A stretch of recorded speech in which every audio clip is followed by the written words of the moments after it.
I want to prophesy these words over your life because God is saying that He's about to react because of the things that people are doing to you, the things the enemy is doing into your life. And God is saying they better stop doing that. They better stop making you cry. They better stop attacking you. They better stop with their false lie. They better stop with their wickedness. Oh, they're going to get the reaction from God. The reason why God spoke this word to you is because He brought this into my attention yesterday when I was cleaning my kitchen. And my oldest daughter was like attacking my son, no, the way the sibling attack each other. And the reason was because she was older and my son is younger, so she knew the things that irritates my son, like because he's young and she's old. And so she knew the things that makes my son afraid, makes my son cry. And to her, she was like kind of playing and joking, but I was so busy. And every time she will do it, my son will scream. When you have kids, you know what I'm trying to explain. Like they always fight, and it's like a sibling fight. And so every time she was doing that, my son was screaming. So I had to stop everything I was doing to go find out why he was screaming. And so when I arrived there and he was like, oh, Lovey's doing this and this, and I'm like, Lovey, stop doing that because you're making your brother scream.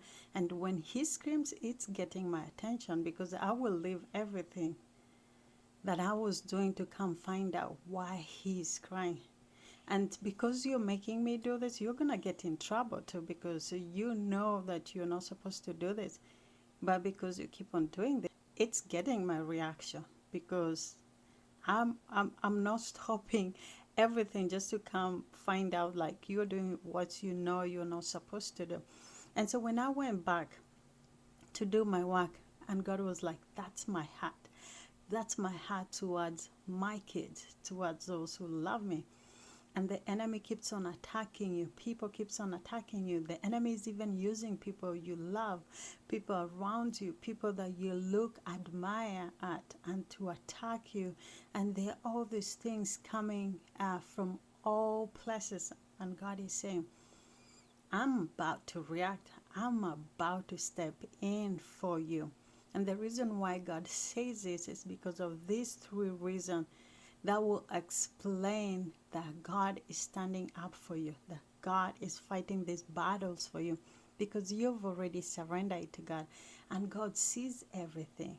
And that's why He's proclaiming this. So I want to prophesy over your life that your Redeemer lives, that your God lives, that your Father loves you so much and He's fighting this battle for you. The scripture says that the battles belong to God and God is stepping in and fighting your battle. And so there are three reasons why your situation right now it's getting God's attention, just like my kids. And the first one is like your tears, your cries, the pain of your heart, your suffering has already reached God. And God sees everything. He sees the unfairness. He sees no justice has been done. He sees the attacks keep on coming. He sees all these false rumors and lies that have been done unto you, and you don't have a defender. But He's saying He hears everything and He's stepping in to defend for you. And the scripture for you today is from the book of Exodus 3:7-9, and I'm going to read it for you. The Lord said, I have in fact seen the affliction, suffering, dissolution of my people who are in Egypt, and I have heard their cry because of their taskmasters, for I know their pain and suffering. And God is saying too that He sees everything. He knows your pain, the suffering, your heart broken. You know your worry and anxiety and fear, and you're like, I'm not able to fight this battle. But God says He has had everything and He's stepping in for you. And the second thing that God is saying is that the same trap that they had set for you, those lies, those rumors, and they felt like that that will destroy you, but God is saying He's turning it around. The same trap that they put in place to destroy you is the same trap that's gonna destroy you. And the scripture for you for that is from the book of Esther 7, verse 10. And this is what it says. So they hanged Haman on the gallows that he had prepared for Mordecai. Then the king anger subsided. You know, Haman had prepared all this trap, all this trick, because he thought that he was so smart. He thought he was a genius. You know how many times my kid have tried to do stuff thinking that they're smarter than me, and I'm like, hey, I already lived that life. I know everything. I know the sign. I know to read all this situation. It's the same thing with the enemy. He thinks he's the smartest one. He thinks he's smarter than God. And God is saying that he's going to use all things. He's going to use all good, all evil things for your good. He's gonna turn it around, and it's gonna be a blessing to you. And so God is saying that enemy you're seeing now, the lies you're seeing now, the tricks you're seeing now, God is turning it around, and it's gonna be a stepping stone for your blessing.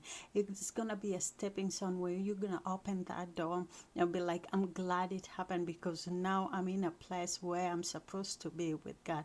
And lastly, God says that you are anointed one of God. And probably you ask yourself, how am I the anointed one of God? But because the Spirit of God lives in you.